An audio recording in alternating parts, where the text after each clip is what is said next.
about another side of South Africa, right? My people, I've been thinking, and honestly, I've been having a very difficult week. Right? I've been watching what's happening across the Africa, across the continent, reading the comments, listening to people, and trying to make sense of all of it. And then yesterday, South Africa versus Mexico match happened, and for some reason, that was the thing that finally made me something click, in my mind, because as I watched those reactions and realized that maybe we are not arguing about football now, right? Maybe we are arguing about pain. And I think I have discovered something, when people are scared, when they are angry, when they feel rejected, they often stop telling the full story and start telling part of the story that has the most. This is usually what happens even in our human love relationships, right? Just think about it.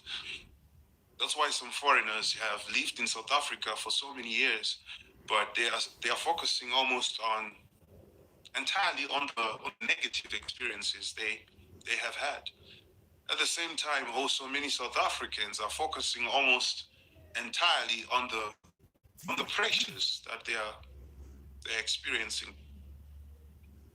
And before you know it, both sides start remembering different parts of the relationship, which is sad, right?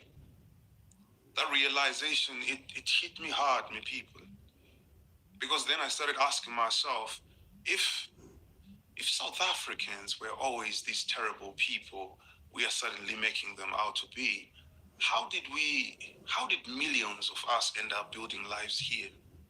How did we survive? How did we find work? How did we send money home and manage to raise families? How did South Africa become home to so many Africans from across the continent? Those are honest questions, right? Or am I crazy? I don't know. Because the South Africa being described in some conversations today, my people, is not the only South Africa that I know. The South Africa I know also gave people opportunities. It gave people shelter. It gave people a chance to start again when things back home were falling apart, man. Now, please don't misunderstand me, right? I'm not saying that today's tensions are not real. They are. I'm not saying that there haven't been painful incidents here. They have, my people. They have. But I'm saying uh, it's what I'm struggling with, man. We are struggling to hold two truths at the same time. The truth that many foreigners have experienced fear and frustration here, it's a truth. And the truth that many South Africans showed us kindness, support, and humanity for years, it's a truth also. Both things they can be true at the same time, you see. And maybe that's what's making me emotional this week, because I feel like we are slowly forgetting the second truth. And once people forget the good parts about a relationship, it becomes very easy to believe there was never anything good there. But I don't think that's true though. I think you know that, right? That's what I'm seeing. And that's why I've been speaking up, not because I have all the answers, but because I don't want us to forget the full story, people. And maybe that's why I'm struggling this week. How do I completely write off people who once gave me a place to stay when I had nowhere to go? How do I pretend, there was never kindness when I experienced it myself? How do I erase the people who gave me work? They gave me opportunities. they they helped me from.